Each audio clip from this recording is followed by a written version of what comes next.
Welcome to K2 Gems. Today we are going to be making some dice.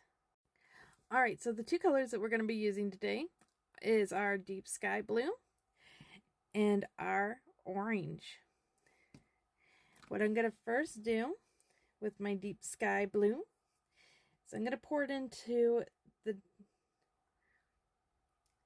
this die.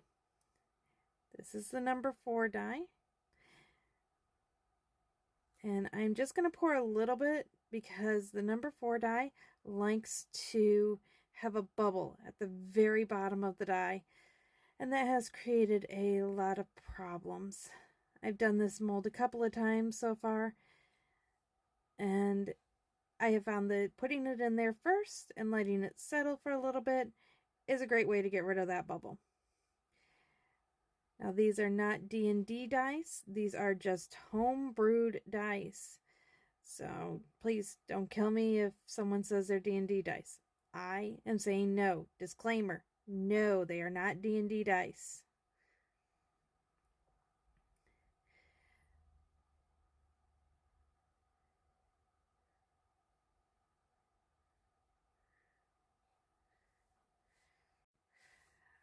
Alrighty, so I've got those filled up about halfway. And I've decided that we're going to go and put our orange in. Now, I like going in the corners, or at least starting in the corner as much as possible.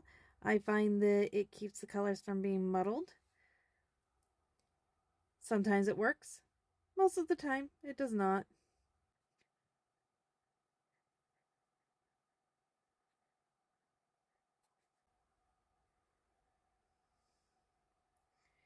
Well, looks like I am out of orange. I'll be right. There we go. Got some more brewed up. And I do like overfilling the mold just a little bit so there's kind of a dome. And that's because we've got a lid on this and you've got to have enough resin that as it shrinks, because it's hot and fired, that it's going to take the imprint that's on the lid. So the lid's got our numbers here, the extra numbers.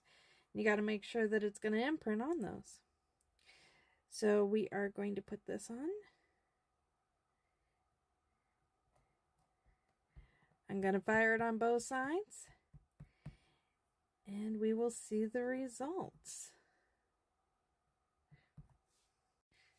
Okay, so I did sneak a peek at these. And I got rid of all of the extra that had squished out into the sides and all that good jazz. But there's our pretty colors. And now, time for the reveal. Let's see what we've got here. You never get what you expect. Not with resin. I was hoping the yellow would be more integrated throughout and you would get to see a bit more of it. Nope. Nope. It just decided that it was going to stay to one side. And that was it. Well, ooh, that's what happens. I've done a few of these, and each time it's completely different. I've never been able to make it the same, which is okay. It keeps it interesting, that's for sure. All right.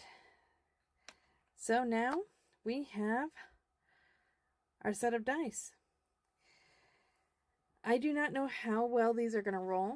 I don't know if they're going to roll 1s every single time, or if they're going to roll 20s every single time, or if they're actually balanced and are going to be nice and roll properly.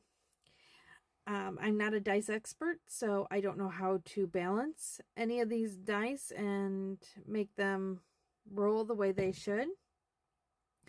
If you guys have any ideas on how I can accomplish that, I'd be grateful. I could also use some color combinations. What colors would you like to see? What can we do next?